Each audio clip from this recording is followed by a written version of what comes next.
Waalaikumsalam warahmatullahi wabarakatuh. الحمد لله الذي جعل العلم وعاشفات الكمالية. أشهد أن لا إله إلا الله وحده لا شريك له الذي من شاء بالمعاشر الحكمية. وأشهد أن سيدنا ونبينا محمد عبده ورسوله الذي خصه الله تعالى بجميع الكمالة العبودية. اللهم صل وسلم وبارك على محمد وعلى آله وصحبه أجمعين. فقال الله تعالى في القرآن الكريم: أعوذ بالله من الشيطان الرجيم. بسم الله الرحمن الرحيم.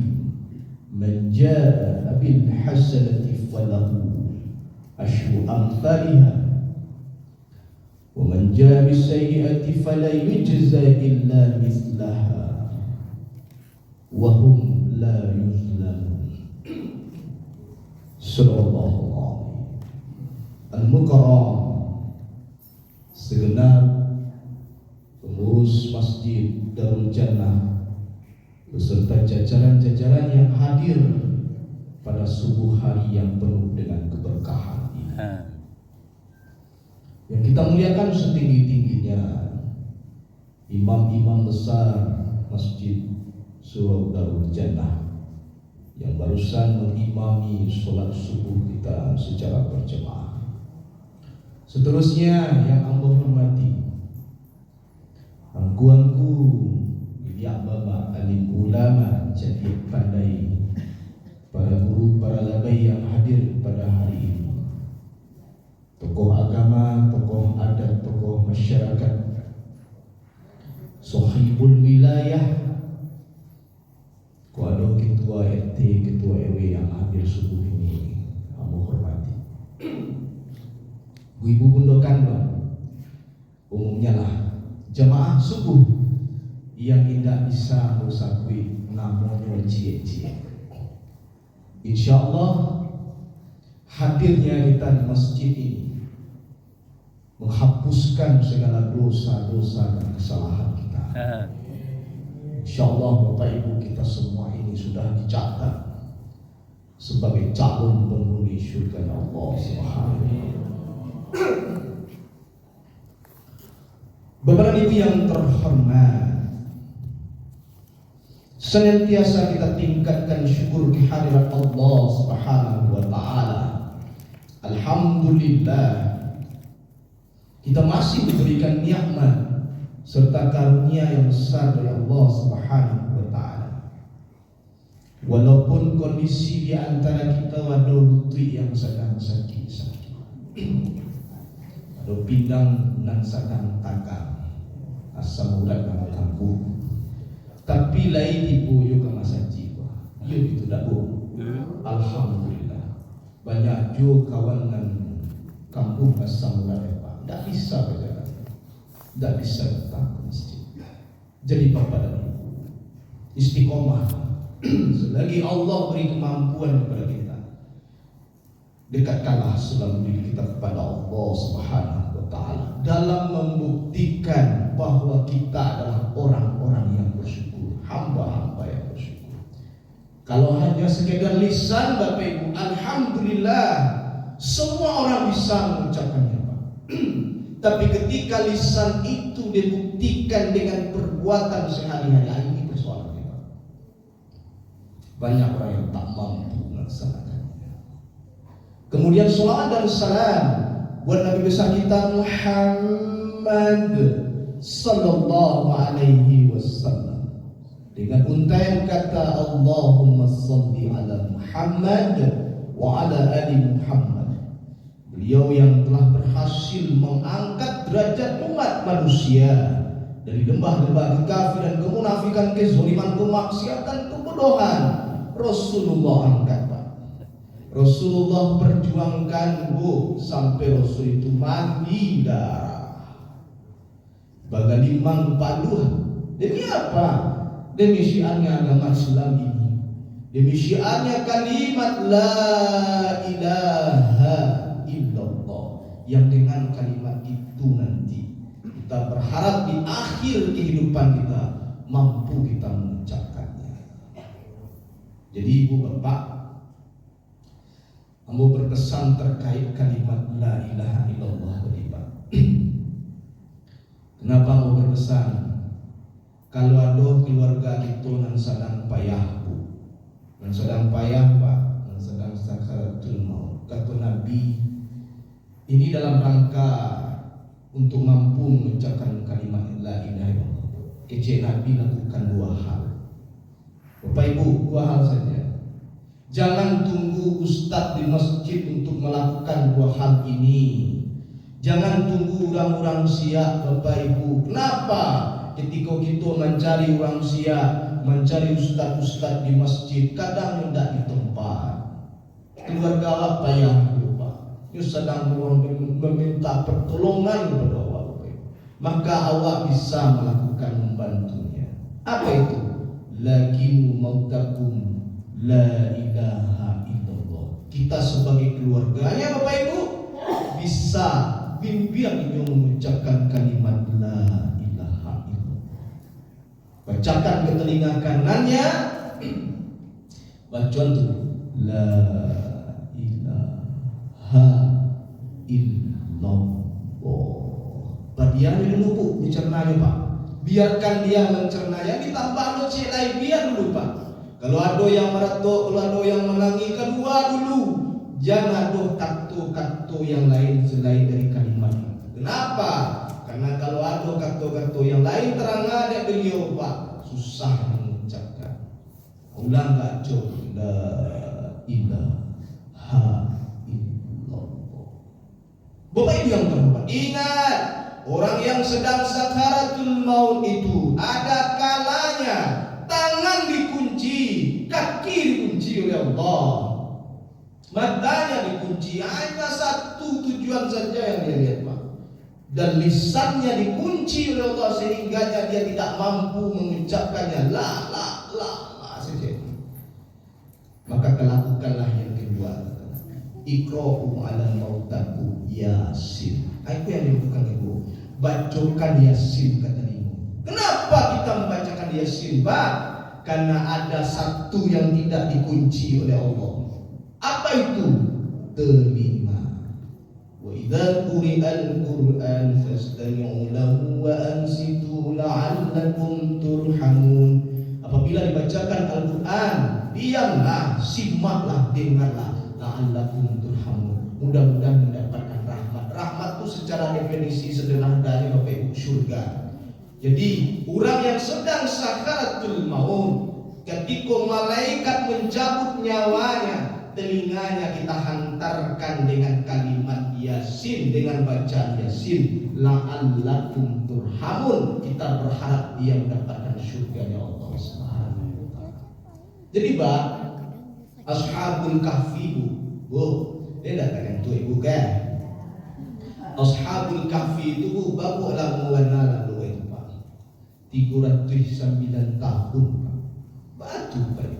Talingonya dikunci dia Allah pak. Kalau awak bu, kalau dia kunci talingo awak. Indah. Kadang saya bunyi lamari sampai kata uncang pak. Aku dia koi bu mah. Badan tak orang dia sampai rumah nak kena muhilan bu. Nak bu. Kalau talingo awak nak dikunci dia. Ashabul kahfi. Jadi papasan-pasan ada karena Pak Ibu, ambo ndak main bapak ibu mati deh, koro ya, papasan-pasan ada. Nah, penampak apa sedang payah penampak emak sedang payah, bimbing emak mengucapkan la ilaha illallah. Kalau lidah mana, ndak mampu emak mengucapkannya dengan bacakan yasin ke telinga mana. Jadi selfie-selfiean mana, jadi foto-foto anak-anak ini pak layani orang tua sedang payah. Guys, proses pemakaman orang tua saya guys, itu tak perlu dia waktu disuruh kedua bapak ibu, tak perlu hei, jangan foto-foto juga mak. keluarga awak sedang meninggal tu fokus awak. Dia pernah mudah-mudah sih kau. Mulai mudah sebelum pak. Bapak Ibu. Ini siapa kan? Pak siapa? Ibu, siapa ibu? Ibu-ibu dan saudara tangga tinggi yang boleh siap-siap. Yang di balik tunggak ni nampak wajah bobo. Hendak geser tunggak termanis dia. Ambil tunggak. Bapak dan Ibu, waktu jawab lambung malam kan tak tipu boleh. Tapi yang berutus pengganti, ambo ditimpa musibah Bapak Ibu. Antara yang sampai dia pengganti ambo tidak. Mertua meninggal dunia. Jadi masih masa berkabung Bapak Ibu. Istri ambo payah move on juga. Istri ambo kena musuh di Manjung Banal. Jadi payah move on ya. Ambo pun susah jadi anak di usia gaji. Tidak tipu. Jadi masa berkabung. Mohon dimaafkan ya Bapak Ibu ya. Bapak dan Ibu dan Ibu rahimakumullah, menjaga kesucian. Ini dulu ada judul sebuah video ya. Menjaga kesucian hati, jiwa dan roh. Bapak Ibu, untuk menjaga kesucian itu Bapak Ibu, kita harus dimulai dari hal yang kecil Pak. Jangankan di bulan Ramadan, di 11 bulan yang akan datang Pak. Insya Allah di ujung Ramadan la'allakum tattaqun. Mudah-mudahan mendapatkan titel takwa. Menjaga kesucian itu Bapak Ibu. Sebalik bulan yang akan datang, ambo berpesan dimulai dari yang kecil Bapak Ibu. Apa maksudnya? Jangan pernah sekali-kali awak menganggap remeh perbuatan kecil yang awak lakukan, karena itu dapat merusak kesucian diri kita. Ini setuju Ibu teh? Dari kecil Pak. Begini Bapak Ibu. Bagaimana uraiannya? Itu sampai jam berapa? Lepas subuh Bapak ya. Jam 9. Satu ini. Tapi subuhku agak pahit, agak karean, agak kasih basuh ngurus Pak. Betul. Masuk 10 menit gue ceramah dengan Pak Yu tadi. Bagaimana Bapak? Sesungguhnya jalan menuju surga itu sangatlah banyak. Meskipun pintu utamanya itu cuma 8 pintu, sebagaimana jalan menuju neraka juga sangatlah banyak. Meskipun pintu utamanya itu cuma 7 pintu. Mau masuk surga, mau masuk neraka, itu terserahnya kita Bapak Ibu. Pilihannya kita. Tetapi kami yakin kita yang hadir di masjid ini dan yang belum sempat hadir pun di masjid ini pasti menginginkan kehidupan yang layak nanti di akhirat, yaitu masuk ke dalam surga Allah Subhanahu wa taala. Tetapi yakinlah Bapak Ibu, seindah apapun surga yang kita dambakan, surga yang kita impikan, surga yang kita inginkan, seliter surga Firdaus pun Bapak Ibu, itu sebenarnya tergantung amal apa yang telah kita lakukan dan mampu kita menjaga kesucian diri kita. Yaumana yanfa'u malun wala banun illa man atallaha biqalbin salim. Kenapa harus kita jaga kesucian kita itu Bapak Ibu? Karena kita nanti akan datang suatu hari, suatu masa di mana harta kita, anak kita yang cantik-cantik, anak kita yang gagah-gagah, yang sukses-sukses, tidak akan memberikan manfaat apa-apa lagi Pak kalau datang hari itu, kecuali illa man atallaha biqalbin salim, kecuali kita menghadap kepada Allah dengan membawa hati yang selamat. Hati yang selamat itu bagaimana? Hati yang bersih, yang suci. Bapak dan Ibu yang terhormat, tetapi Bapak dan Ibu, memang itu tergantung amal. Seindah apapun surga yang kita dambakan, surga yang kita inginkan, tergantung amal perbuatan apa yang kita kerjakan. Bapak Ibu, ada orang yang masuk ke dalam pintu surga itu melalui ibadah sholatnya yang khusyuk. Ada orang yang masuk ke dalam pintu surga itu melalui ibadah puasanya yang diterima. Ada orang yang masuk ke dalam pintu surga itu melalui ibadah hajinya yang mabrur. Ada orang yang masuk ke dalam pintu surga itu melalui sedekahnya yang ikhlas. Ada orang yang masuk ke dalam pintu surga itu melalui zakatnya yang sempurna. Dan ada orang yang masuk ke dalam pintu surga itu melalui amal-amal ketek lainnya. Terkadang seseorang sudah melakukannya, akan tetapi dia tidak memperhitungkannya. Kenapa dia bisa masuk, Pak? Karena dengan amal kecil itu dia mampu menjaga kesuciannya. Begitu juga sebaliknya, Bu. Ada orang masuk ke dalam neraka itu karena tidak sholat. Ada orang yang masuk ke dalam neraka itu tubuh kuat, badan kekar, tapi tidak mau puasa Ramadan. Ada orang yang masuk ke dalam neraka itu hartanya sudah sampai semisal, tapi masih enggan untuk mengeluarkan zakatnya. Ada orang yang masuk ke dalam neraka itu tidak mampu menjaga kesuciannya. Setelah dia melakukan suatu amalan kecil, dia telah melakukan amalan kecil tetapi dia tidak memperhitungkannya. Bapak dan Ibu, jadi jangan dikira Bapak Ibu, tidak ada amalan-amalan kecil yang dapat menghantarkan seseorang, mengundang laknatnya Allah, mendapatkan kemarahannya Allah, dan memasukkannya ke dalam neraka. Dan jangan dikira pula tidak ada amalan-amalan kecil yang dapat menjaga kesucian diri kita, yang dapat mengundang rahmat Allah, kasih sayang dan ampunan Allah Subhanahu wa ta'ala.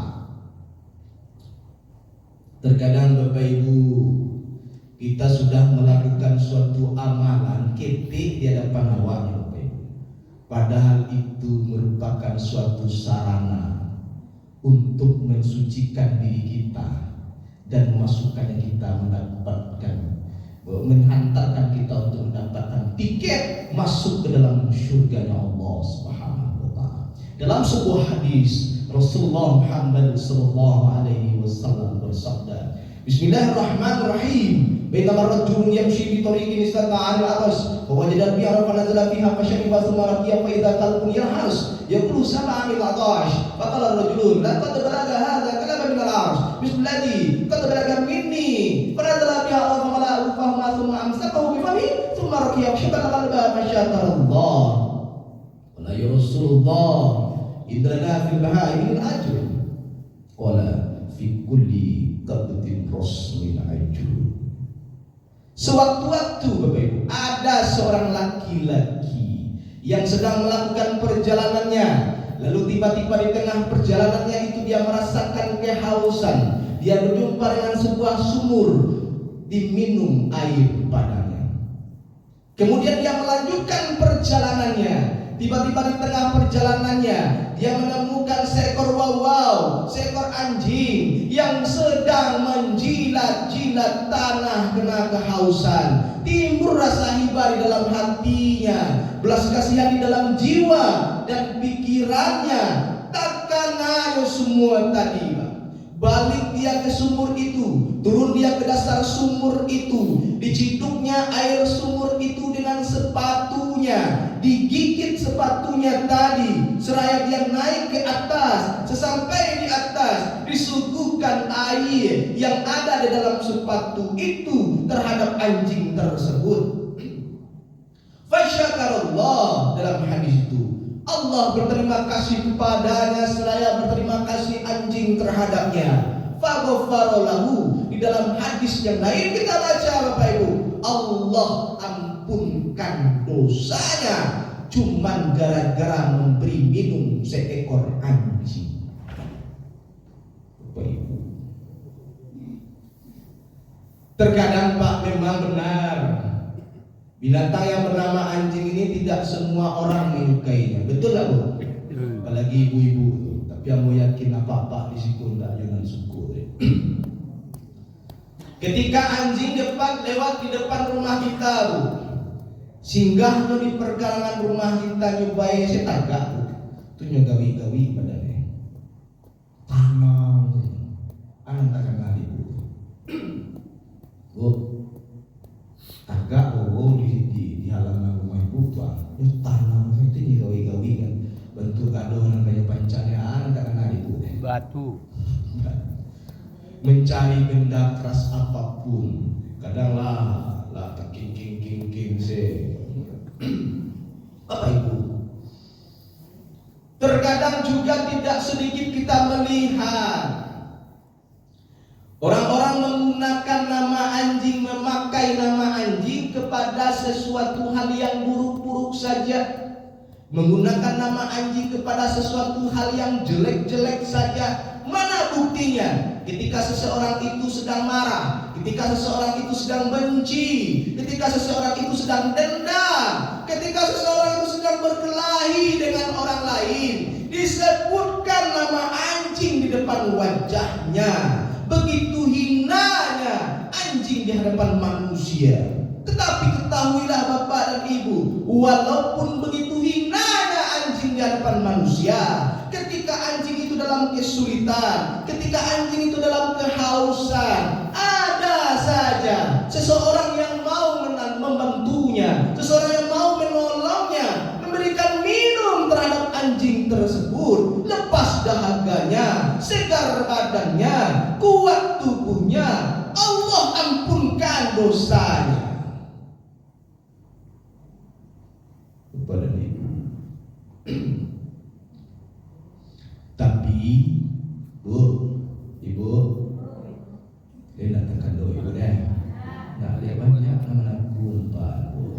Sakai bumi tekan doa juga. Seracak bumi darul jannah, luar biasa. Bapak dan Ibu, tapi Pak Bu, jangan digunakan dalilku, hadisku sebagai dasar memelihara anjing. Tidak. Bagi yang minum anjing sini, tidak lo anjing waktu minum, waktu tolong bagi minumnya. Diampuni dosa, sobat ke dalam syurga. Kunun pun awak pelihara tu, iben kandangnya rancak-rancak. Dia pergi makan 3 kali sehari. Pagi itu vitaminnya dia pergi tahu separuh masak tiku. Biku siang supradin susu lori sore biku dia kira karak babia lain tahu Ibu. Karak dia kira kuah nama tu. Dia pergi kandang kan di tiang setiap pagi sore ko kamar ke pai diri dia akan tentu rahmat Allah, ampunan Allah lebih gadang lo dan pendek. Tidak, bukan begitu maksudnya Bapak Ibu. Maksudnya begini, kalaulah saja cuman gara-gara memberi minum seekor anjing dapat menghantarkan seseorang terjaga kemuliaan dirinya, bersih jiwanya, menghantarkan seseorang mendapatkan rahmat Allah, mendapatkan ampunannya Allah, dan tiket masuk ke dalam surganya Allah Subhanahu wa ta'ala. Bagaimana pula jika yang kita beri minum itu adalah anak-anak yatim, yang kita beri makan itu adalah orang-orang miskin, yang kita bantu, yang kita santuni itu adalah orang-orang yang tidak berpunya. Tentulah rahmat Allah, tentulah ampunannya Allah lebih besar datangnya ketimbang memberi minum seekor anjing. Bapak Ibu yang terhormat, jadi ibu kalau memasak, kalau memasak Ibu banyak kuah, Ibu ya. Kalau memulai banyak ruku-ruku, akeh tetangga. Tapi yang ruku-ruku sia-sia.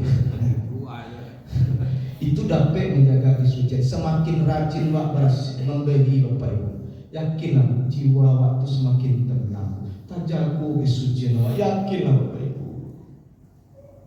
Jadi dengan awak bersedekah itu mampu menjaga kesucian wak. Dan itu kita juga tidak mau menganggap enteng orang kecil. Kalau bagi Ustaz nasi, kalau di siko pakai rentang Pak, setiap jemaah bagi, iya Bu. Jatah Ibu kan sekali dalam sebulan tanya. Kalau Ibu nak mau bagi tiap hari, tak salah, tapi jangan diganggu jadwal. Dia kilo Papua kecil, itu dapat menjaga kesucian diri kita.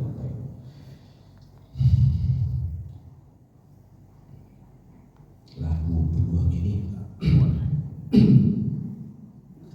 Bapak Ibu yang terhormat,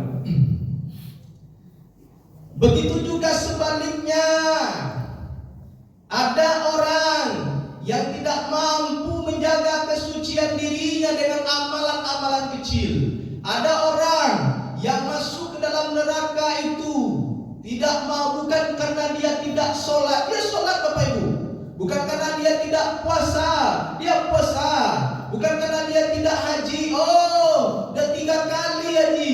Tetapi karena menganggap enteng, karena tidak mampu menjaga kesucian dirinya dengan amalan kecil. Ketika dia melakukan amalan kecil itu, dia tidak memperhitungkannya. Dalam sebuah hadis Rasulullah Muhammad sallallahu alaihi wasallam pernah ceritakan, Bismillahirrahmanirrahim. Uzibatin ra'atun fi ratin sajalatha hatta matat fadakhala fihan nar. La hiya au'amanha wasaqadha ilhiya abasadha wa la hiya tarakatha ta'kulu min khassasil ard. Sewaktu-waktu kata Nabi, ada seorang wanita ahli ibadah, rajin sholat malam. Kalau ahli ibadah anda bayang itu, pasti tidak tinggal sembahyang itu, pasti tak. Tetapi nanti kata Allah, kata Nabi, fadakhala fihan nar. Seorang wanita yang rajin ibadah, ahli ibadah, rajin sholat malam, tapi nanti divonis Allah masuk ke dalam neraka. Kenapa? Apa sih yang dia lakukan? Ternyata cuman gara-gara fihir rotim, cuman gara-gara saipul kucing. Apa yang dia lakukan terhadap kucing itu? Sajanatha hatta matat, nyokurang kucing tu sampai kucing tu mati. La ya'at amanha, jangankan dia makan, wasaqanha, jangankan dia minum, irhiya habasatha wa la hiya tarakatha, malah dia tetap mengurungnya, tidak melepaskannya. Tak perlu min qasasil ard, untuk makan rumput-rumput Allah di atas bumi ini saja tidak boleh oleh seorang wanita ahli ibadah rajin sholat malam itu. Begitu kejamnya dia terhadap seekor kucing. Bapak Ibu rahimakumullah. Ibu tanya ibu kucing. Kadang kucing ibu banyak, ibu lelah deh.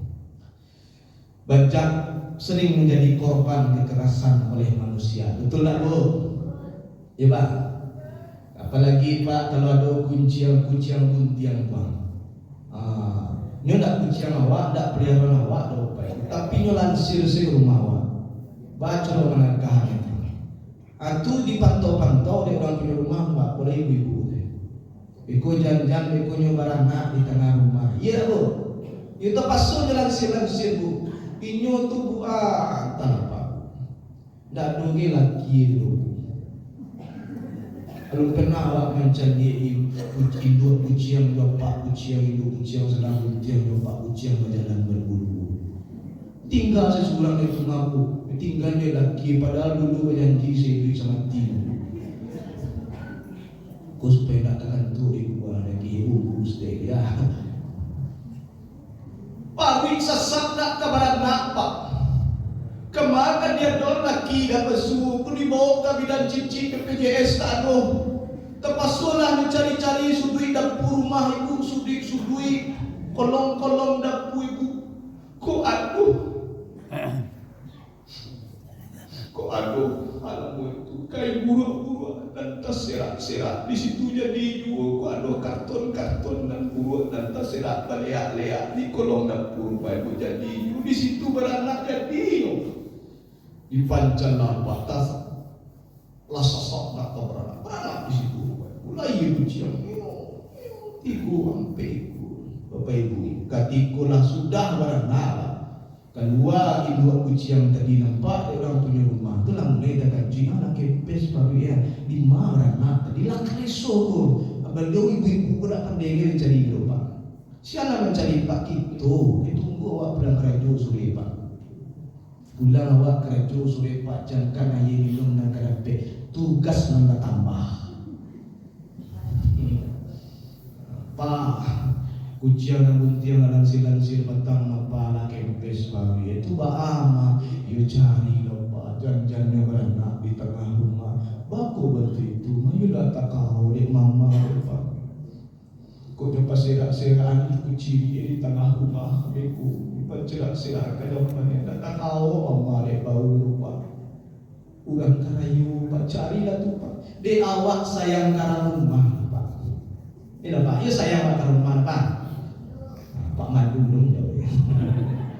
Dia awak sayang karena rumah pak, dituri aja lah perintah atasanku. Daripada orang jawab itu pak, dicarilah oh iya bu, aduh kolong dapur ibu anak tu kompor ibu tu mah, aduh kolong bawah mah. Ada situ kira juga nak, aduh kayak bu berserak-serak di situ. Mah apa nyoma deh pak jampaan lah tu pak. Hari sore baru tarang hari nampak sudah tarawih dari kau ditunggu sudah tarawih di masjid anak kunci yang bawa kagaduan ke karton di lubang yang sudah wah ilahia dojo ibu pak ibu anak kena ketik ibu yo anak kena moe yo ang tolong apa kucian di belakang kama baca pan kucian tu ke bawah jabatan tamsis dulu pak di bawah jabatan tamsis itu kan ada bacor pak dulu ada bacor pak banyak anak-anak ujian bersirak-sirak di situ pak tapi yang mau yakin tak ujian dari situ gitu loh. Bapak Ibu yang terhormat, lah sudah dibuat anak ujian di situ di lapen pak, di lapen kapi. Nyomang ngeong mencari dua awi pak, matue lu terbuka gitu boleh pak. Alah kepijian matue mencari minum mencari dua lewat motor di situ kan lewat di bawah pak, lewat motor pak talajak kapalui pacah keluar warna mati anak ujian kita siapa berdosa tubuh yang membuang ujian siadai anak nang bujang nang ketik penamo si buyuan memacik ujian di belakang kanai itu siadai yang menyuruh membuang ujian itu kanai lemah apa kanai itu kami ustaz yuk pembunuhan terencana lah berencana wana burung pak terbang menikmati indahnya alam jagat raya ini panennya tabang hinggap di sebuah dahan pohon nampak dek seorang anak pemuda anak ketik nalaba sumi balari-larinya ke rumah ni japik senapan angin apalah pangannya pak yo tembak sepuluh nang senang-senang pak tapi paruwe jatuhnya kadangnya manggaga manahan sakita sedang sakaratul maut genyo berdarah-darah mati bersama gak ada manfaatnya siapa yang berdosa Bapak Ibu orang yang menembak burung dicari ayam di dalam kandang ayam jantan dalam kandang lah tumbuh taji